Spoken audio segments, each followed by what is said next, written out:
Muchas veces decimos o creemos conocer a Jesucristo. Mucho más cuando pasa esta temporada de Navidad y hemos escuchado todos esos relatos sobre su concepción, sobre su nacimiento, sobre los sabios que vinieron de Oriente a adorarle, sobre cómo ese Mesías venía al mundo. Sabemos de sus milagros, prodigios que hizo. Sabemos también que sufrió y murió por nosotros, que resucitó al tercer día. Sabemos que subió al cielo, de donde una vez más regresará a juzgar a vivos y muertos. Todo esto lo sabemos, todo esto lo confesamos cada domingo.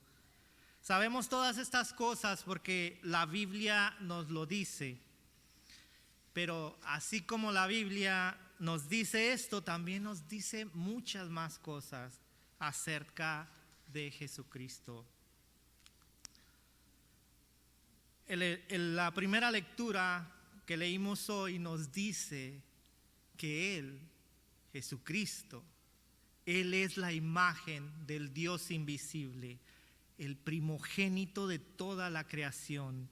En Él fue creado todo lo que hay en los cielos y en la tierra, todo lo visible e invisible, tronos, poderes, principados, autoridades, todo fue creado por medio de Él y para Él. Él existía antes de todas las cosas y por Él se mantiene todo en orden. Colosenses 1 del 15 al 17. Pablo en esta lectura, tanto a la gente de Colosas como a nosotros, nos dice tres cosas muy importantes. Nos dice primeramente que Jesucristo creó el universo. Pablo dice, en Él fue creado todo lo que hay en los cielos y en la tierra. Como ustedes sabrán, esto no es algo que se les enseña a nuestros hijos en la escuela. Pero esto no altera el hecho de que sea verdad. Cuando leemos una frase como esta, lo que estamos haciendo es que estamos descubriendo la verdad. Muchas personas al escuchar ese tipo de declaraciones lo que hacen es ver qué es lo que la ciencia dice al respecto. Pero en realidad la misma ciencia no puede explicar el principio de las cosas. La ciencia podrá explicar cómo funcionan las cosas y por qué pasan algunas de ellas. Pero en realidad solo existen teorías de cómo empezó todo, de cómo comenzó todo. Y tales teorías no pueden dar una explicación lógica de los comienzos del universo.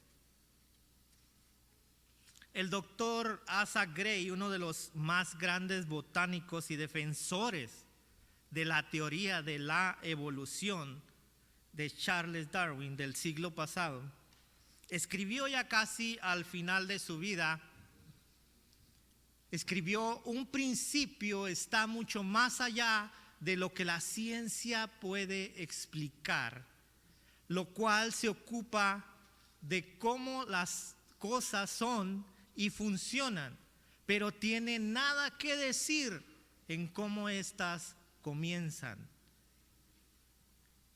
También Sir Oliver Lodge, un famoso físico del mismo tiempo del doctor Asa, escribió: últimamente, el origen de las cosas es inescrutable. Debemos admitir como hombres de ciencia que del origen real de la más simple de las cosas no sabemos nada, ni siquiera un grano de arena. Estas personas estaban tratando de buscar una respuesta en la ciencia y llegaron a la conclusión de que la ciencia no sabe nada acerca del origen de las cosas. La ciencia podrá decir: pienso que así empezaron las cosas, o pensamos que puede haber comenzado hace tanto tiempo, hace determinado tiempo, pero nunca lo podrá decir con seguridad de que así pasaron las cosas. De hecho, el único modo que la ciencia podría decir es que alguien que estuvo ahí se lo dijera.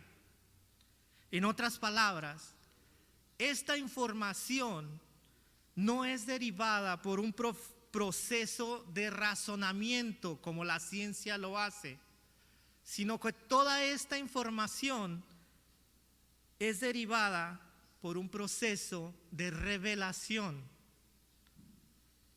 Como ya dije, el único modo en que podemos saber cómo empezó todo es que alguien que estuviese allí cuando pasó nos los pueda decir. Me pregunto, ¿quién estaba allí cuando todo pasó? Cuando empezó la creación, ¿quién estaba ahí? ¿Saben ustedes quién estaba ahí? El Espíritu Santo. Él estaba allí. El Espíritu Santo nos dice que Jesucristo creó el universo. No hay ningún científico que pueda contradecir esta verdad. Cuando un científico habla sobre las verdades del origen del universo, no habla como un científico, sino que habla como un filósofo. Él no habla diciendo, esto es lo que sé, sino esto es lo que pienso. Y si esta persona se llena de honestidad, le podrá decir a usted que lo que piensa hoy no es lo mismo que pensaba hace 5 años. O lo que piensa hoy no es lo mismo que pensará en 10 años. Él no puede hablar sobre el origen del universo porque la ciencia no lo sabe. Por eso cuando nosotros, todos ustedes, yo como cristianos decimos que Jesucristo creó el universo, estamos hablando de una verdad tan grande que muchas personas no pueden ni siquiera alcanzar a comprender este concepto de Jesucristo como creador. Mucho de este problema comienza cuando imaginamos a Jesús en un concepto equivocado. Muchas veces pensamos en Jesús como alguien que vivió allá hace 2000 años en un pequeño pueblo de Galilea. Y sí, esto es verdad, pero no es toda la verdad. La verdad es que aquel personaje que invadió la escena en Galilea, aquel que un día dio un paso fuera de la eternidad y vino a este mundo y se encarnó a sí mismo y que vivió entre nosotros por 33 años y medio, ese, hermanos, ese era el Verbo encarnado, la segunda persona de la Santísima Trinidad en toda su gloria. Quien creó todo el universo, ese fue Jesucristo, nuestro Señor Jesús. No es este el único problema, también tenemos otro problema. Y este problema está en nuestra propia mente. Nuestra propia mente, cuando le es presentada esta idea de un Dios en 3 personas distintas, lo que hace es querer separar a cada una de ellas, a cada una de las personas de la Santísima Trinidad. Sin embargo, ellos siempre están juntos. Vivimos en un universo tan complejo que nadie puede saber todo.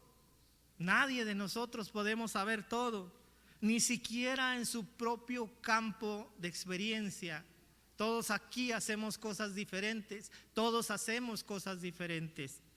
Por ejemplo, si usted estudia geología, usted sabrá mucho sobre rocas, sobre la tierra misma, pero nunca va a saber todo lo que se debe de saber sobre el mismo tema. Sobre geología, nunca lo va a saber todo. Una persona no es capaz de esto. Pero ¿alguna vez se le ha ocurrido que nuestro Señor y Salvador Jesucristo conoce todas y cada una de las leyes que la ciencia ya sabe? Y Él sabe todas las leyes que la ciencia aún no sabe. Él sabe todas y cada una de las leyes no porque las haya investigado, mis hermanos, no. Él las sabe porque fueron creadas por Él. Nuestro universo es un universo tan complejo que solamente una mente omnisciente como la mente de nuestro Señor Jesucristo puede entender todas y cada una de las leyes que rigen nuestro universo. Y no solamente es un universo bastante complejo, sino que es demasiado grande también. Nos dicen, por ejemplo, que hay en nuestra galaxia unos 100 millones de estrellas. 100 millones de estrellas aquí en nuestro patio trasero estelar que tenemos. 100 millones de estrellas. ¿Le parece mucho, verdad? Pero luego viene otra persona y nos dice que sí hay 100 millones de estrellas, pero también hay 100 millones de galaxias como más grandes que la nuestra. 100 millones de galaxias con 100 millones de estrellas. Grande. Pero luego viene nuestro amigo Albert Einstein y nos dice que sí, hay 100 millones de galaxias, pero el espacio que conocemos no es siquiera una billonésima parte del espacio desconocido. ¿Qué tan grande le parece eso? Bastante grande. Con toda razón, Sir James Jean, este fue un famoso astrónomo inglés del siglo pasado, que él dijo: hay más estrellas en el universo que granos de arena en todas las playas del mundo. Un astrónomo diciendo esto. Pero ¿sabe qué? ¿Sabe qué es lo que mi Biblia me dice a mí? Mi Biblia me dice que mi Señor Jesucristo las hizo a cada una de ellas. A todas ellas. Luego Pablo también nos recuerda que aparte de haber creado el universo, Jesucristo controla el universo. Dice: Él existía antes de todas las cosas y por Él todo se mantiene en orden. Jesucristo no solamente creó el universo, sino que lo controla. Juan nos dice en el capítulo 1, verso 14: y la palabra se hizo carne y habitó entre nosotros y vimos su gloria, la gloria que corresponde al unigénito del Padre, llena de gracia y de verdad. Juan 1:14. No podemos ni siquiera nosotros imaginar lo que Juan estuvo viendo. ¿Cómo es esa gracia de ver al Hijo de Dios? ¿Cómo es esa verdad de ver al Hijo de Dios, de estar frente a frente, de estar con Él, de poder tocarlo, de poder verlo en todo su esplendor? Nosotros no podemos imaginar eso, pero la palabra nos dice cómo Él es. Un día, cuando Jesús vivió entre nosotros, tomó prestado el bote de Pedro. Muchos recordarán esta historia. ¿Sabe para qué? Para dormir. Para dormir, dice la palabra. Jesucristo en su humanidad también se cansaba, también tuvo sueño, así que ese día se fue a dormir dentro del bote mientras navegaban por el lago de Galilea. Dice el Evangelio que mientras navegaban se desató una tormenta tan fuerte que todos ellos pensaron que iban a morir ahogados. Pero Jesús dormía apaciblemente, muy tranquilo, él estaba dormido. Entonces sus discípulos lo despertaron diciéndole: Maestro, sálvanos que vamos a naufragar. Entonces Jesús, levantándose, les dijo: ¿por qué tienen miedo, hombres de poca fe? Y reprendió a las aguas y al viento, y sobrevino una calma impresionante. Una calma impresionante. No es simplemente que bajó de tono el mar embravecido o la fuerza del viento, no. La Biblia dice que fue una calma impresionante, donde nada se movía. ¿Por qué? Porque Jesús lo dijo. Y ellos dijeron: ¿quién es este que hasta el viento y el mar le obedecen? ¿Quién es este que el viento y el mar le hacen caso, que hacen lo que él dice? ¿Quién es ese? Ese, mis hermanos, era Dios mismo. Ese era el Hijo de Dios, haciendo lo que sabe hacer, ordenando el universo. Jesús creó y controla el universo. Pero también Pablo nos dice que Jesucristo reclama el universo. La última parte del verso 16 dice: todo fue creado por medio de Él y para Él. Él reclama el universo. Cada pizca de polvo estelar le pertenece. Todo le pertenece. Este mundo es de Él, este mundo es suyo. Juan nos presenta una magnífica escena en Apocalipsis 5, cuando nuestro Señor Jesucristo es el centro de atención de toda esta visión que Juan está mirando, donde un ángel poderoso que dice: ¿quién es digno de abrir el libro y quitarle los sellos? Y Juan comienza a llorar lleno de vergüenza, porque de todos los habitantes de la tierra, habidos y por haber, no hay uno solo que sea digno ni siquiera de mirar ese libro. Ni Abraham, ni Isaac, ni Jacob, ni siquiera David o Daniel, ni Pedro, ni Pablo, ni el mismo Juan. Nadie. No hay ni uno solo que sea digno. Pero entonces uno de los ancianos le dice: no llores, porque el león de la tribu de Judá, la raíz de David, ha vencido y puede abrir el libro y sus 7 sellos.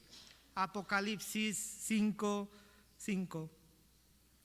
En ese momento Juan ve frente al trono un cordero que parecía haber sido inmolado, el cual se acerca al trono y toma el libro.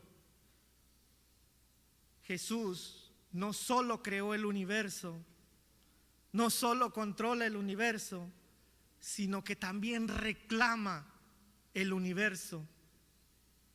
Juan lo que está en realidad viendo es a nuestro Señor y a nuestro Salvador Jesucristo caminar hacia el trono y tomar con su mano agujerada por los clavos en la cruz ese libro que por derecho le pertenecía. Solo Él es digno de reclamar esta pequeña esquina del universo, reclamarlo por derecho de creación, porque por Él fue hecho. Reclamarlo por derecho de compra, porque en el Calvario pagó una vez más por algo que ya le pertenecía. Reclamarlo por derecho de conquista, porque Él ha conquistado al mundo al establecer en el mundo su iglesia para siempre. Por eso Él es digno y tiene todo el derecho de reclamar lo que le pertenece. Por eso Juan escucha una nueva canción que decía: digno eres de tomar el libro y de abrir sus 7 sellos, porque fuiste inmolado, con tu sangre redimiste para Dios gente de toda raza, lengua, pueblo y nación, y para nuestro Dios los hiciste reyes y sacerdotes, y reinarán sobre la tierra. Jesucristo no solo creó el universo, sino que también lo reclama, mis hermanos. Del mismo modo que Él creó el universo, lo creó a usted, me creó a mí. Del mismo modo, mis hermanos, Él es el creador. ¿Se ha puesto a pensar por un momento que usted no tiene absolutamente nada que decir sobre las circunstancias de su nacimiento? Nada que decir. Nadie le preguntó siquiera si quería nacer. Nadie le preguntó si quería nacer en una familia rica o en una familia pobre. Nadie le preguntó si quería nacer en los Estados Unidos de América o en México o en cualquier país que usted haya nacido. Nadie le preguntó nada. Jesucristo te creó a ti y Él sabe todo acerca de ti.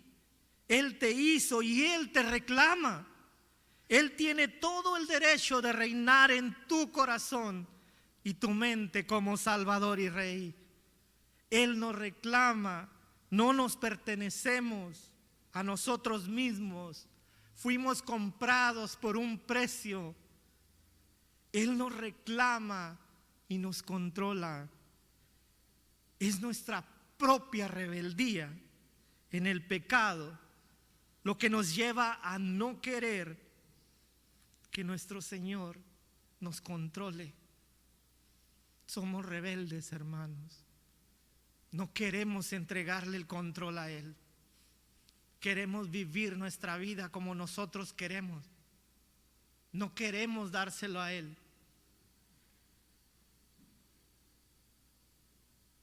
Muchos de nosotros,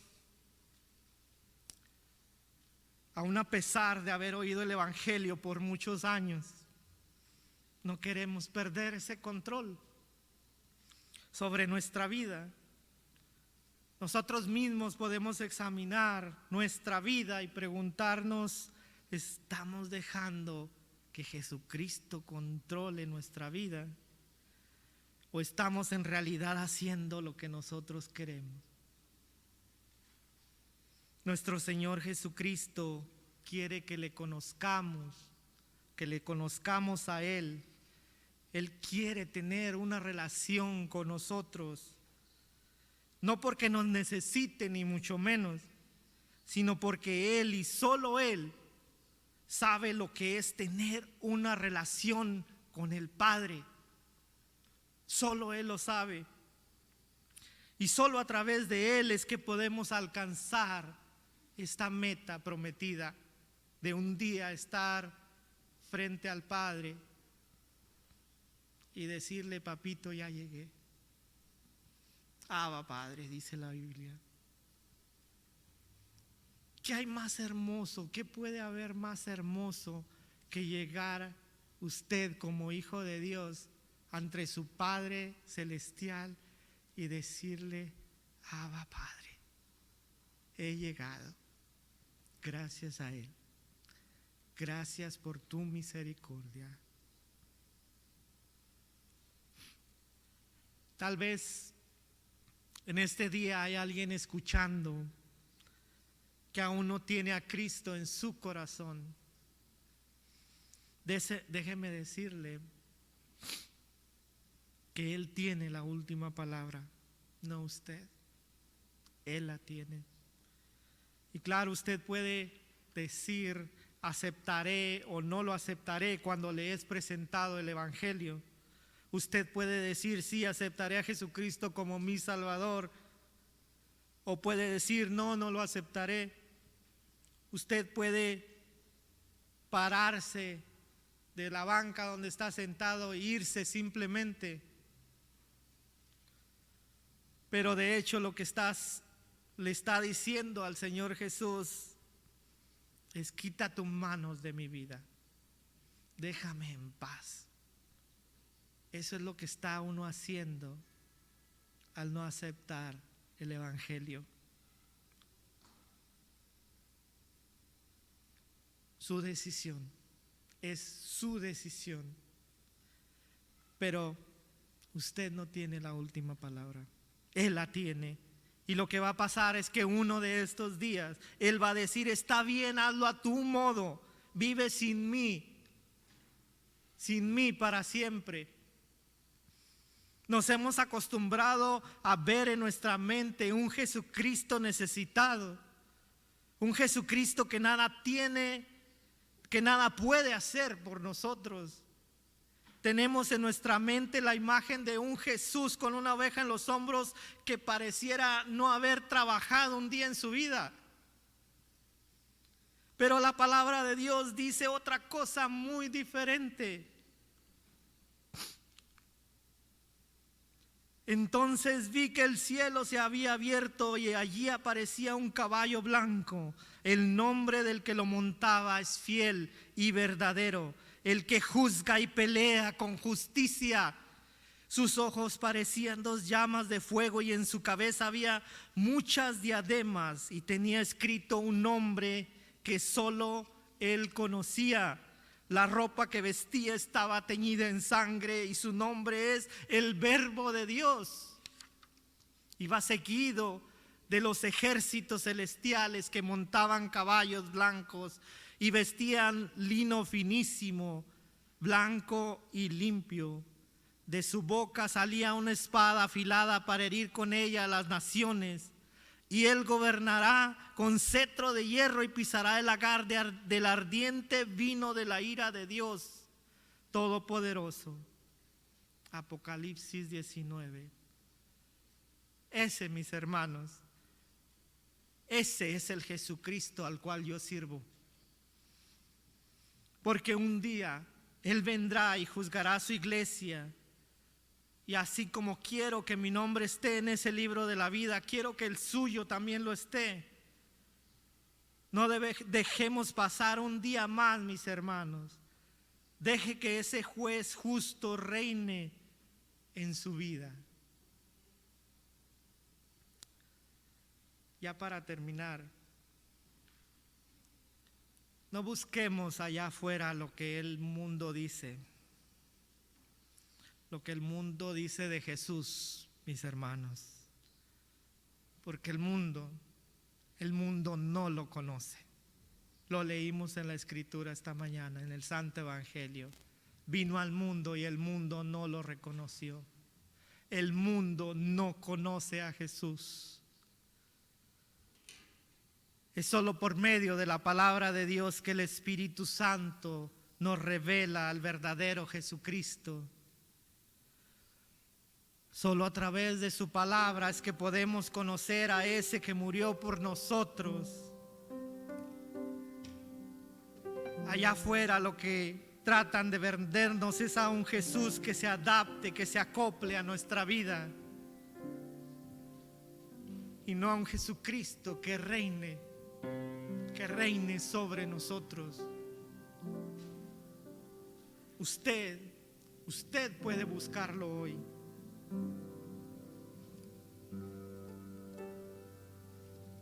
Aquí, en la palabra de Dios, allí está nuestro Señor Jesucristo.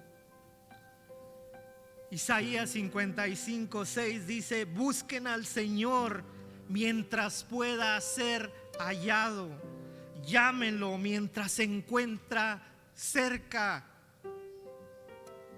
Hermanos, va a llegar un momento, espero que usted tome esto muy en serio, porque va a llegar un momento donde la puerta se va a cerrar y no va a haber tiempo ya para más. Gracias a Dios si usted ha aceptado a Jesucristo antes de que su tiempo se agote, porque después no hay nada. después no se puede hacer nada. Jesús, por su misericordia, nos sigue dando hoy nos sigue dando la oportunidad de conocerle, ya que si no lo conocemos a Él, tampoco conoceremos a Dios Padre. Nuestro Señor Jesucristo nos dice hoy, en este día: yo soy el Alfa y la Omega, el principio y el fin, el primero y el último. El que da testimonio de estas cosas dice: ciertamente vengo pronto. Ciertamente vengo pronto. Y el pueblo de Dios dice: amén. Ven, Señor Jesús. Tú eres digno, tú eres digno, tú eres digno de adoración. Tú eres digno de adoración, Señor. Tú eres